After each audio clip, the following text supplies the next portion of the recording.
صل على محمد وآل محمد. اللهم صل على محمد وآل محمد.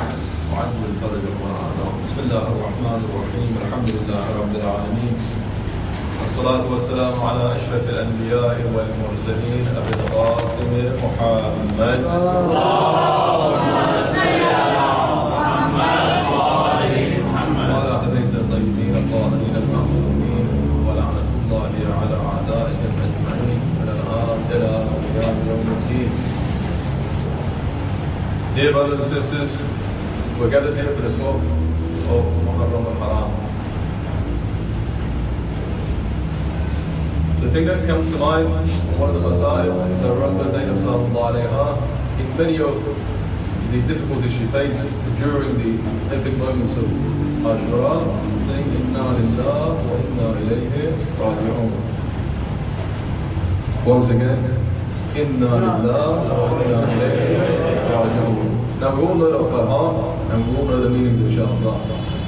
Inna lillah wa inna ilayhi raji'un, meaning that we from Allah subhanahu wa ta'ala, and we will be returning to Allah subhanahu wa ta'ala as well. The specifics of why we should have it in mind, or why we should say it, or why Zainab Salamullah should say it, will be the topic of our discussion tonight, inshallah. In a sense that we all know that our end is next to Allah subhanahu wa ta'ala. We all know that we came from Him, and we will go back to Him. And therefore we're here for a short period of time. That short period of time is something to be happy about, or something to comfort Zainab Salamullah alayha. It's something that's soothing for her, knowing that she's going to leave the world soon and go back to Allah subhanahu wa ta'ala to see the punishment of the evils and also to gain what she's been promised. For us, it should mean plenty as well. For us, we should always remember the fact that we came from Allah subhanahu wa ta'ala, and we'll go back to Him in a very short piece of time. We should always remember that although life and this dunya may seem to us as something that's never ending, in fact, it can end at any time. And usually it ends before we're ready to leave it. Not many people are ready for death. Not many people, if you ask them, do you mind leaving the world tomorrow or the day after, will say to you, yes, gladly. Like for example, Qasim, the 12-year-old son of Imam Hassan alayhi salam, you all heard the story when Imam Hassan came to him and said, would you like to leave the world? What is maut for you? What is death for you? And he said, it's sweeter than honey. Not many of us would answer to Allah subhanahu wa ta'ala that we see dying as something which is sweeter than honey. If anything, we'd say one more time to stay here. If we're given the choice to stay here or leave, most, if not everyone, would ask to stay in this world. But why to stay in this world when we know we come from Allah subhanahu wa ta'ala and we'll go back to Him? When we know what is being promised to us in the afterlife. There is a reason for it called Hubb al-Dunya, the love of this life. And we ask in our qunut, Allahumma akhrij Hubb al-Dunya min qalbi, may Allah subhanahu wa ta'ala take out and exit the love for this world from my heart. Because this love for this world is what causes our problems. It's what causes many of the tragedies that have occurred through history. If you look at Imam Hussain alayhi salam, the root of it was again love for this world. Not only by those people who portrayed those acts, but if you go back to the time when Ali ibn Abi Talib alayhi salam was pushed away from his rightful place, which caused the tragedy of Karbala in a sequence, was because of power. In order to gain power, because of the love for this world. No one loves power if that's not where they're supposed to be. Unless they love this world. Unless they don't fear Allah subhanahu wa ta'ala. Unless they've forgotten the fact that they're going back to Allah subhanahu wa ta'ala. Unless they've forgotten Inna lillah wa inna ilayhi raji'un. If they remembered Inna lillah wa inna ilayhi raji'un, they wouldn't take the head of Imam Hussain and sell it for a few dirhams. And the interesting fact is, they said the man who took the head of Imam Hussain to the Khalifa to be sold or to get a reward, he said when delivering the head of Imam Hussain alayhi salam, that here is the head of the best man in the world and I've brought it to you in order to gain a reward. And the Khalifa replied to Ziyad that I'm not going to give you a reward. If you knew this is the best man in the world, why did you bring his head to me? And at the end, he didn't get his reward and he was killed and chopped into pieces by the servant of Ziyad, who was a Shia, by his command. My point is, a lot of times this Hubb al-Dunya causes many defects, it causes many problems. Yet it doesn't even get us far in this world, let alone the afterlife. So not only is it the vicious circle in this life, but it's also a vicious circle in the afterlife. And not only does it not lead to having the best life in eternity, but it also leads to having a corrupt life in this life. Again, if you look at the tragedy of Hussein alayhi salam, you will see the story of the sons of Muslims. I'm only going to just briefly mention these, and I'm not going to go in depth as we have a short period of time here. They had a very hard time after their father was killed. They had to run away, and for many days they were hiding away from the enemy. Eventually, the person who found them and was going to take them to get his reward, once again, he took them to the river to kill them.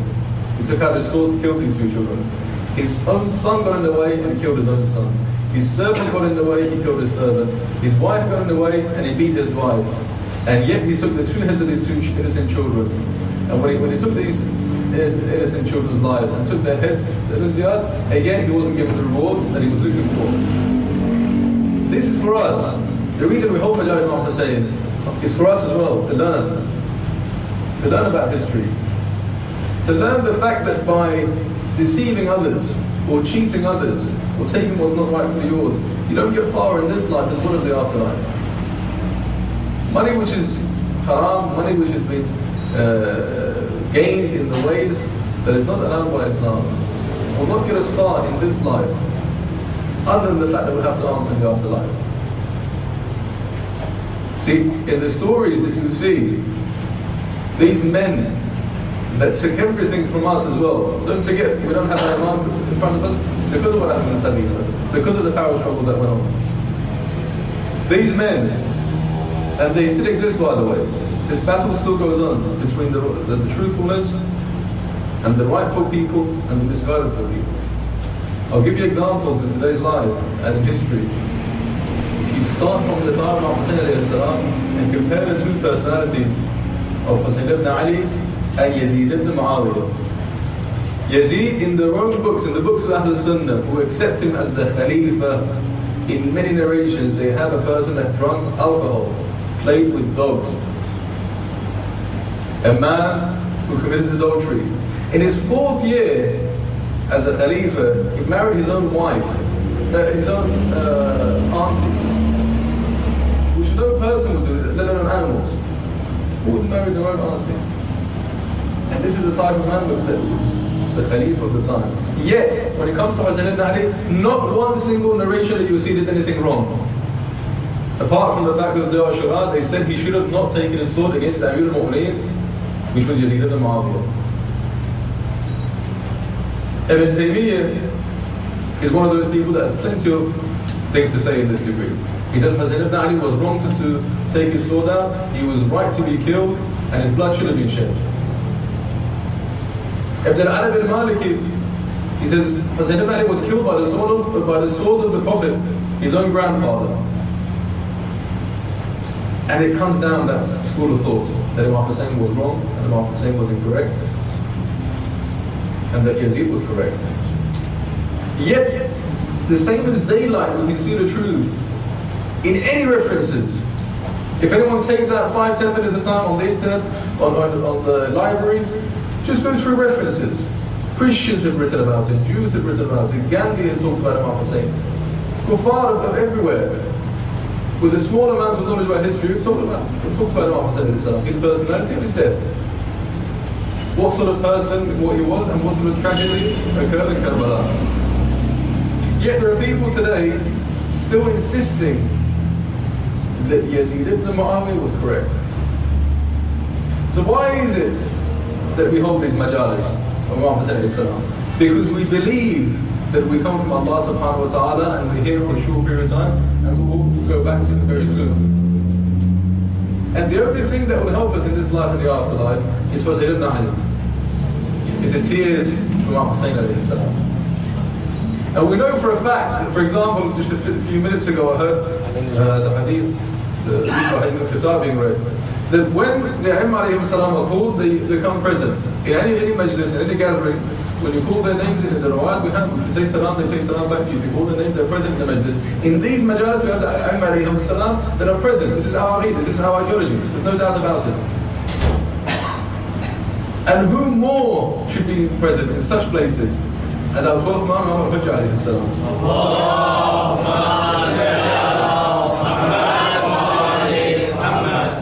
Because we have this short period to live in life, and because we have this ideology that we're going to go and meet our Creator, and meet Allah subhanahu wa ta'ala one of these days, our duty, our responsibility, our must is keep this man happy with us.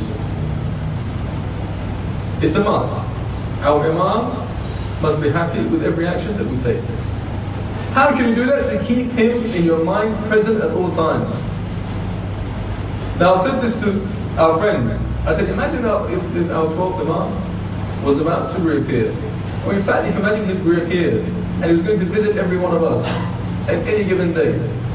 He was going to come to this mosque. He was going to come to your homes. He was going to come to your personal lives. How would you change it? Some people will have music CDs, they'll probably chuck the music CDs in the bin. Some people will have films, they'll chuck the films in the bin. Some will have clothes that they want to chuck away. The ladies, maybe their hijab will be better. Maybe men, they wouldn't do things for a couple of days. I don't know. The point is, you would change your lifestyle and your appearance, and the appearance of things, so that when your Imam comes, you wouldn't be ashamed of yourself. Why? Why not do it now? Why not think that the Imam, or know that the Imam can see what you do? And Allah subhanahu wa ta'ala, most importantly, can see everything that you do when you see. Why is it that we're more ashamed of our friends coming to our house than Allah subhanahu wa ta'ala seeing our house? Why is it we're more ashamed of not praying in the morning if a friend is next to us, or someone religious is with us, than if Allah subhanahu wa ta'ala is seeing us that we're not praying? Why is it that we think there is a huge wall between us and Allah subhanahu wa ta'ala when nothing is seen? When clearly there's no wall, there's nothing. There's not even a hairline between us and Allah subhanahu wa ta'ala that He can't see. There's everything that He can see. So, inna lillahi wa inna ilayhi raji'un means different things for different people. We established this. People that are in Karbala, for them, it's the best blessing. We must make sure that we also have it as a blessing that we go back to Allah subhanahu wa ta'ala. One of the main duties to understand in this life is to keep the majalis ma'am. Why? Because the enemy wants to make it as if Sayyidina Ali fell off his horse and died by having a heart attack. This will happen, by the way. You will see. Even people calling themselves Shia would deny the existence of Karbala in the years to come. I can see it. Just as they've done now on the burning down the door of Fatima al-Zahra and the killing of her 6-month-old child and eventually murdering Fatima al-Zahra. People in this clothes have done it. People in authority of Shia have done it. It will also get to Imam Hussein as-salam. And slowly it will get to the Khilafah Amir al-Mu'minin as-salam. But it's our duty, as the guided ones, as the ones that have seen the truth, as the ones that know where they want to get to protect this. Just like the Imam protected this. With great difficulty. Imam Hussein went through this, so that Islam will stay alive for us, for me and you. Now it's us. Now it's our duty to carry on this flag of Islam and take it forward. What does Inna Lillah mean for everyone else? Look at the Prophet ﷺ. When he was in his deathbed, Fatima al-Zahra, right at the end, was very upset about this situation. That she was about to lose her father, because she knew that she would lose the respect that she commanded at the time of her father being alive. So when she started to cry, and she fell in tears, her father whispered something in her ear. This is a hadith that we have written in our books. And then Amir al-Mu'minin Ali alayhi salam asked her, what was it that your father whispered in your ear that you were crying turned into a smile? Can anyone guess what that would have been?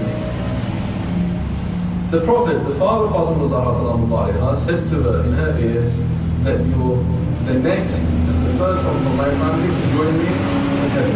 You're the next one to die, basically. You're the next one to leave this world. From crying, she becomes happy. How many of us can we say that if we had the worst problems of the world, as soon as we hear that we're dying tomorrow, we'll be happy? And if not, why not? If not, why not? We should ask ourselves. This word, inna lillahi wa inna ilayhi raji'un, should bring comfort to every one of us.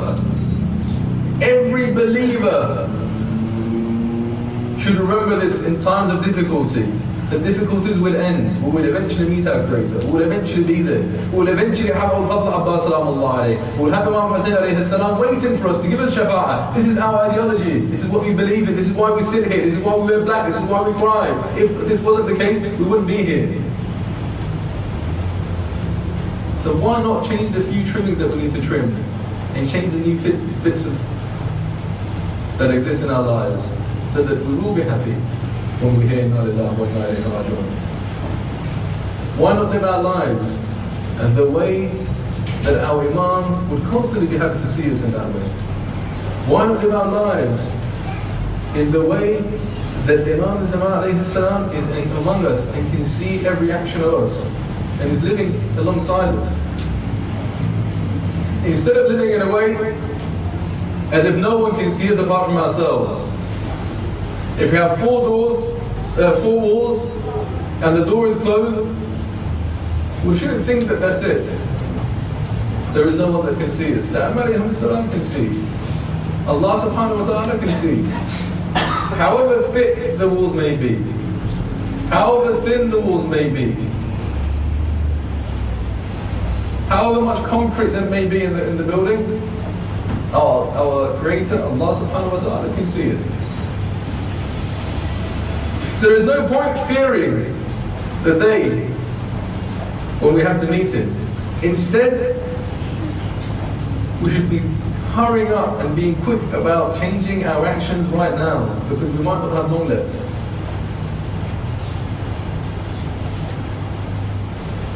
These majalis are here to teach us or remind us that our meeting with Allah subhanahu wa ta'ala is coming up. No doubt about it.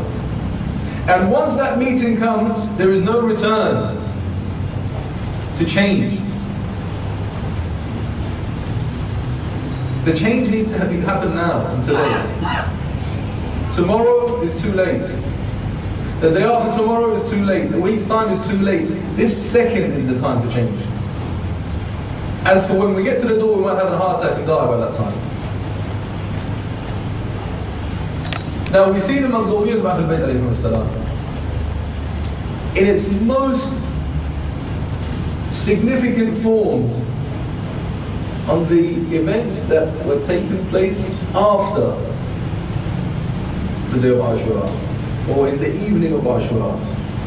And usually the majalis that we hold in the days that are after the 10th of Muharram, or the day of Ashura, talk about these issues, talk about the tragedies that occurred after the 10th. Now what were those tragedies? What happened in those times that is so difficult? And why is it that we should talk about those tragedies? And why is it that it matters that we cry for Muhammad alayhi salam? 2 points to mention here. One, the fact that some people are told that the Shia were the murderers of Muhammad alayhi salam. There's no point crying for a man you killed yourselves. There's a very simple answer to that. Yes, the Shia did kill the Muhammad alayhi salam. But who are the Shia? Us? No. If you look back in any books of history, and this is conclusive evidence by the Ahlul Sunnah themselves that they have in their books, the Shia is a person who believes that Ali ibn Abi Talib is better than Uthman, yet believes in the Hukuma and the Khilafah, Abu Bakr and Umar ibn Khattab after the Prophet. A non-Shia would be the one that believes Uthman is better than Ali. And whoever doesn't believe in the Khilafah of Ali at all, even after Uthman, that's fine as well. But a person like us who believes that Ali should have been straight after the Prophet and was the Khalifa after the Prophet sallallahu alaihi wasallam, is rather the person that escapes the truth, escapes the army. This is a kafir, it's a non-believer. It's not called a Shia. Not in their book, not in our book. Look back in history and find out, you will see. So hence this we do cry for Imam Hussein. But the Shia that killed Imam alayhi salam are what you call today the Sunnis. They're not Shias. And if Hussein ibn Ali should not have taken the sword against his Imam no matter what, which is another question that's posed, that you cry for the person that took his sword against the Khalifa. And Yazid was Amir al-Mu'minin at the time. He should have taken his sword out. Well, how was it when Aisha took out her sword against Amir al-Mu'minin, the Khalifa of the time, according to all the Ahlul Sunnah, it's fine. So you want a simple answer. Either that's wrong, or this is right. You can't both be right. But the point is, regardless of what the enemies say, regardless of all the problems that you see in front of you, these tears that you shed in the last 10, 11 nights, and you will shed in the next few nights, are the only things to look forward to when you say, Inna lillahi wa inna ilayhi raji'un, and I will see Allah subhanahu wa ta'ala yawm al-qiyamah. If they gave you a suitcase to pack for this short period that you're here, 20, 30, 40, 50, 70, 80, 90, 100 years that you're here, this suitcase, what would it have inside it? Don't forget, when you travel to a very small country just across the road or a few miles away in this world, you spend a long time preparing for your trip, a long time thinking about what you're going to put in your suitcase, a long time thinking about your finances and your visas. Yet the longest trip of eternity, let's think about what we're here to put in this suitcase, to take with us. For surely we can't take any materialistic things. We can't take our houses or anything we built in this world. But we can take the tears of Imam Hussein alayhi salam. And these tears are the heaviest thing you can take with you. Even in the hadith Ahl Sunnah, it says the tears of Imam Hussein will put down the fire of hell.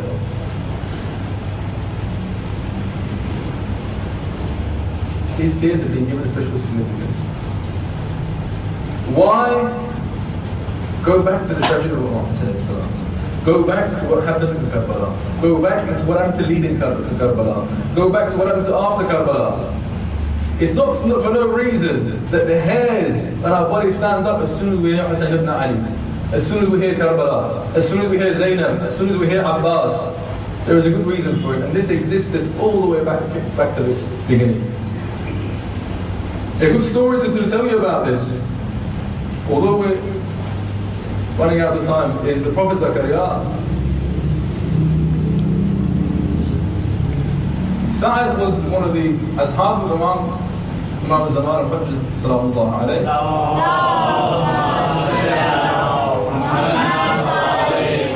And he asked him about the first ayah of Surah Al-Maryam. And so what does it mean? And the Imam began to tell a story about Zakaria. Zakaria said to Allah subhanahu wa ta'ala, I have a question. The 5 special people that you have, I know there are 5, I don't know their names. Can you please tell me? Jibreel came down, she began Muhammad sallallahu alayhi wa alayhi wa sallam, Ali ibn Abi Talib, Fatima al-Zahra, Hasan ibn Ali, wa Hussein ibn Ali sallallahu alayhi. Allahumma salli ala Muhammad wa ali Muhammad.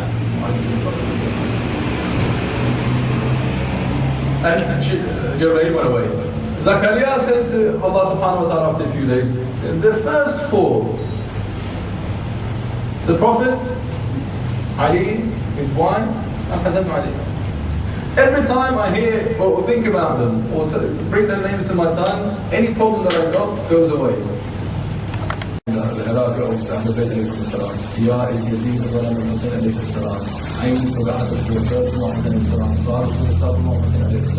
And tell the story. Once Zakaria, the Prophet, hears this story, he closes the door of his mosque for 3 days. He doesn't leave the mosque. For 3 days he cries. After he hears what happened to Hussein ibn Ali, the closest person, And the person, the Prophet said, they should go out of Jannah. After 3 days of not allowing anyone to come in and out of the mosque, and they're crying for 3 days consecutively. He says to Allah subhanahu wa ta'ala, Ya Allah, you gave your best person the worst tragedy. You gave your Prophet the worst tragedy. You gave his daughter the worst tragedy. You gave Ali ibn Abi Talib the worst tragedy.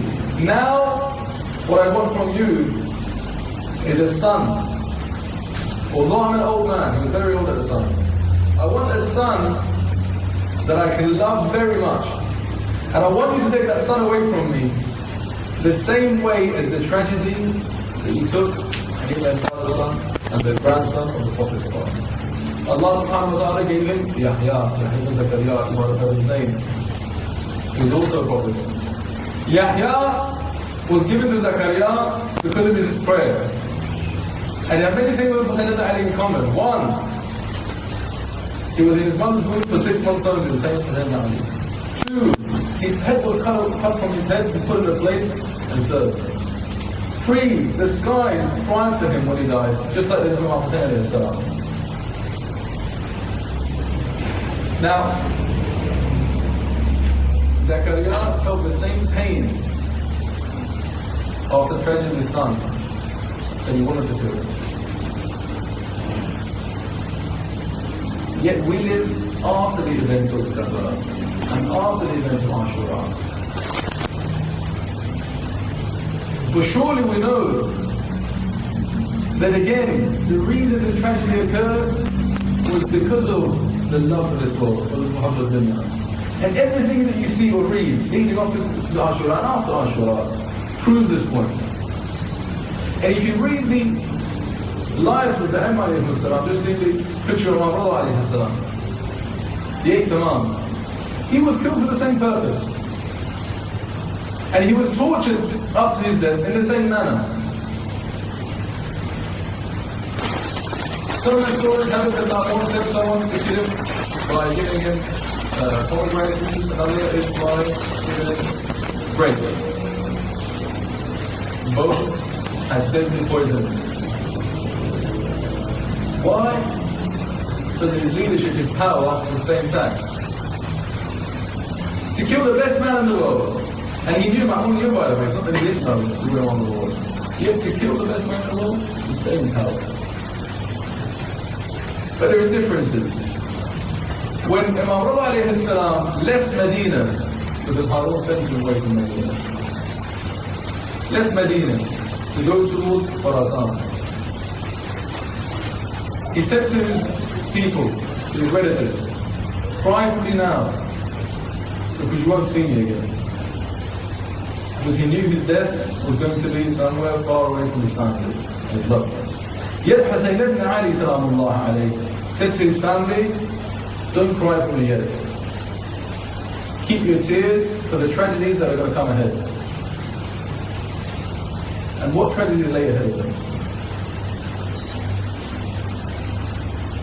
Now all I want from you in the next 5-10 minutes that I tell you the tragedies that occurred in Karbala is to put in your suitcases the tears that you will take with you wherever you go, inshallah. Now we start off, if you can dim the lights of somehow.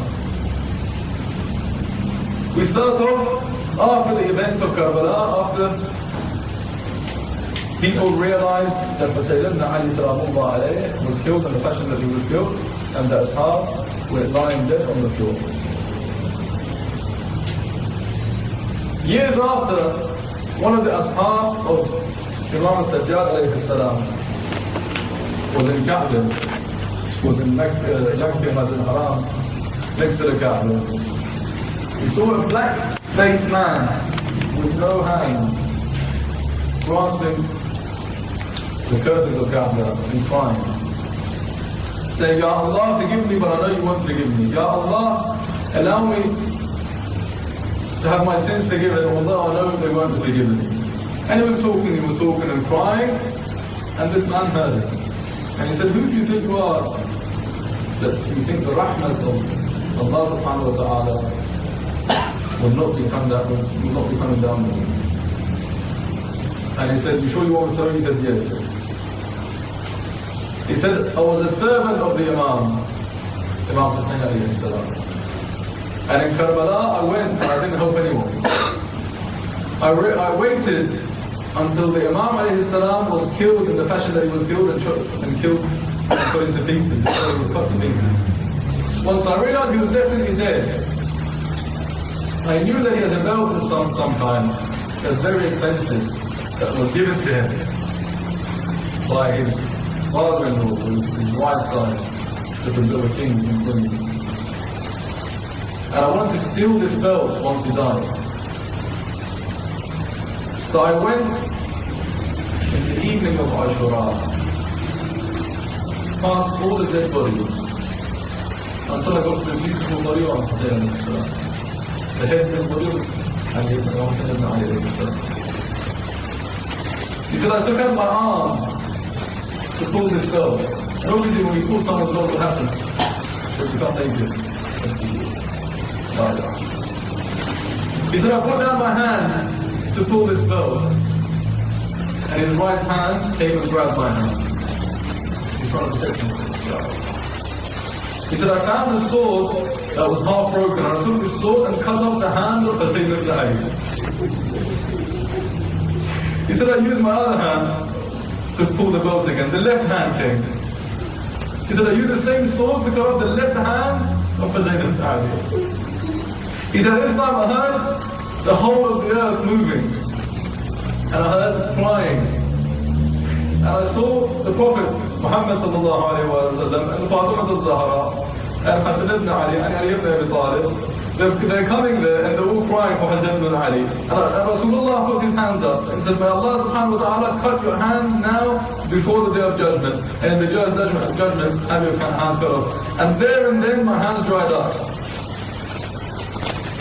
And these people who were in cattle with him, they said, may Allah subhanahu wa ta'ala curse you, and walked away from him.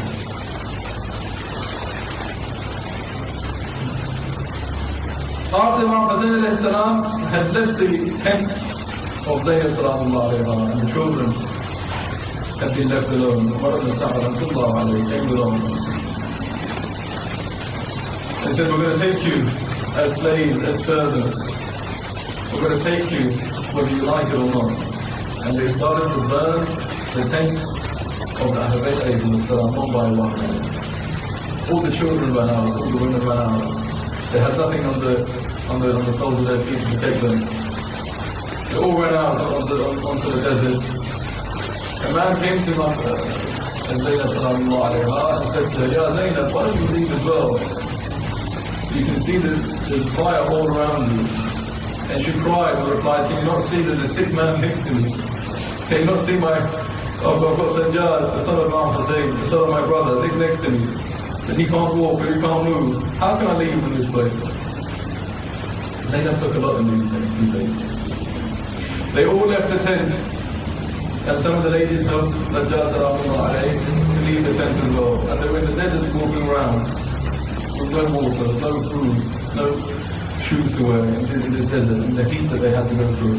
All of a sudden, Zaynab remembers that there's two little daughters, Hussain ibn Ali, her brother, and told her to look after them. She goes everywhere, running around the desert looking for these two girls. She finds two girls after a while that are hugging each other on the floor. She goes close forward. She sees that these two girls, from the heat of the time and the thirst and the hunger, have passed away. They're both dead. But they've been hugging each other from the fear of the enemy catching them. So Kaina sallallahu alayhi comes to her and says, Ya Zaynab, she says, oh auntie, look at my earrings. They've ripped my earrings out. And there's blood all over my face. And Zaynab sallallahu alayhi shows her own face and say, look, the same thing has happened to me.